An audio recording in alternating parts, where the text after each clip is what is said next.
20 tháng 10 rồi, em với anh hát một bài tặng cho các chị yêu nhé. Mùng 8 tháng 3 em ra sông 20 tháng 10 em ra sông trường, cả một bông hoa xin tươi tặng Lucy. Em bắt cóc gái tim em. Mời tới đây livestream là không phải nha, mời tới đây để hát chúc mừng 20 tháng 10 đó.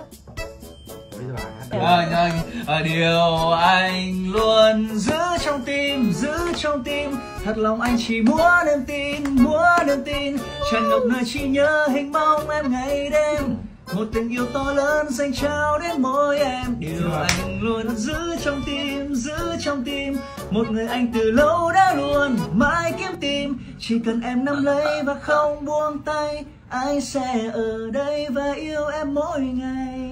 Để xem phiên live chấn động tối nay nhá, sẽ có rất là nhiều gọi là văn nghệ cho mọi người.